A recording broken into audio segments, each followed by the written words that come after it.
Om Sai Ram, Sai Satcharitra, Chapter 15. Naradiya Kirtan Paddhati, Mr. Cholka's sugarless tea, two lizards. The readers may remember that mention was made in 6th chapter regarding the Ram Navami festival in Shirdi, how the festival originated and how in the early years there was a great difficulty in getting a good Haridas for doing Kirtan on those occasions, and how Baba permanently entrusted this function or Kirtan to Das Kanu and how he has been doing it successfully ever since. Now, in this chapter, we shall describe the manner in which Das Kanu has been doing the Kirtan.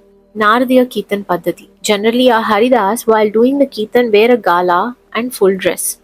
They put on a headdress, either a pheta or a turban, a long flowing coat with a shirt inside, and uparni, short dhota on the shoulders, and the usual long dhota from the waist below.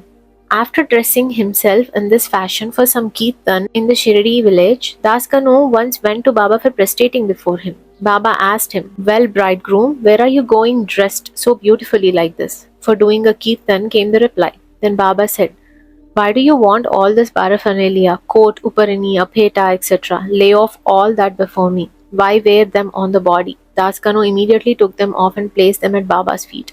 Thenceforth, Das Kanu never wore these things while doing the kirtan. He was always bare from waist upwards, a pair of chiplis was in his hand, and a garland around his neck. This is not in consonance with the practice generally followed by all the Haridas, but this is the best and the purest method. The sage Narada, from whom the Kirtan Paddhati originated, wore nothing on his torso and head. He carried a veena in his hand and wandered from place to place singing the glory of the Lord. Mr. Cholka's sugarless tea.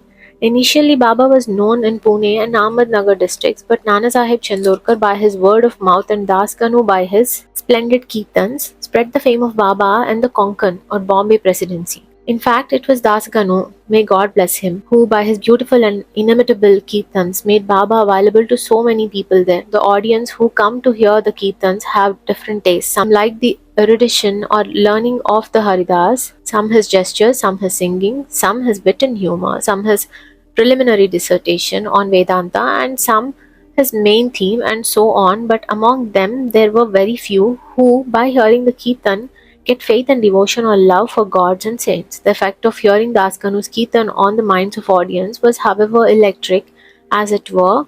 We give an instance here. Das Kanu was once doing his kirtan and singing the glory of Sai Baba in the Kaupineshwar temple in Thane. One Mr. Cholka, a poor man serving as a temporary employee in the civil court in Thane, was amongst the audience. He heard Das Kanu's kirtan most attentively and was much moved. He there and then mentally bowed and vowed to Baba, saying, "Baba, I am a poor man, unable to support my family. If by your grace I pass the departmental examination and get a permanent post, I shall go to Shirdi, fall at your feet, and distribute sugar candy in your name."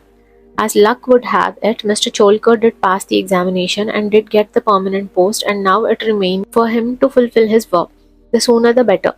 Mr. Cholkar was a poor man with a large family to support, and he could not afford to pay for the expenses of Shirdi trip. As is well said, one can easily cross over Nanhe Ghat in Thane district or even the Sahyadri range, but it is very difficult for a poor man to cross Amba Ghat, that is the threshold of his house.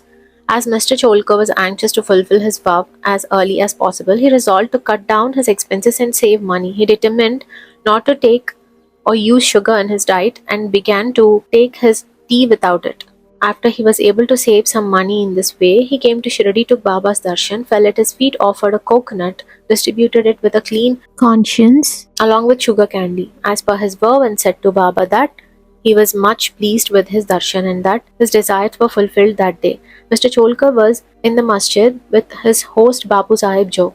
When the host and the guest both got up and were about to leave the masjid, Baba spoke to Jog as follows: "Give him, your guest, cup of tea fully saturated with sugar." Hearing these significant words, Mr. Cholkar was much moved and he was wonderstruck. His eyes were bedimmed with tears. He fell at Baba's feet again. Mr. Jog was also curious about this direction. Baba wanted by his words to create faith and devotion in Cholkar's mind. He hinted, as it were, that he got the sugar candy as per his vow, and that he knew fully well his secret determination not to use sugar in his diet. Baba meant to say, "If you spread your palms with devotion before me, I am immediately with you day and night. Though I am here physically, still I know what you do beyond the 7 seas." Go wherever you wish over the wide world. I am with you. My abode Is in your heart and I am with you. Always worship me who is seated in your heart as well as in the hearts of all beings. Blessed and fortunate indeed is he who knows me thus. What a beautiful and important lesson Baba had thus imparted to Mr. Cholka. Two lizards. Now we'll close this chapter with the story of two lizards. Once Baba was sitting in the masjid, the devotee sat in front of him when a lizard tick-ticked. Out of curiosity, the devotee asked Baba whether this tick-ticking of the lizard signified anything good or was it a bad omen. Baba said that the lizard was overjoyed as her sister from Aurangabad was coming to see her. The devotee sat silent, not making out the meaning of Baba's words. Immediately, a gentleman from Aurangabad came on horseback to see Baba. He wanted to proceed further, but his horse would not go as it was hungry and wanted grams. He took out a bag of grams from his shoulders and to bring grams and dashed it on the ground to remove dirt. A lizard came out from there and in the presence of all climbed up the wall. Baba asked the questioner devotee to mark her well. She at once went strutting to her sister. Both sisters met each other after a long time, kissed and embraced each other, whirled around and danced with love. Where is Shirdi and where is Aurangabad for the lizard? How should the man on horseback come there from Aurangabad with the lizard? And how should Baba make the prophecy? of the meeting of the two sisters. All this is really very wonderful and proves the omniscience, the all-knowing nature of Baba. Postscript. He who respectfully reads this chapter or studies it daily will get all his miseries removed by the grace of the Sadguru Sai Baba. Bow to Sri Sai, peace be to all.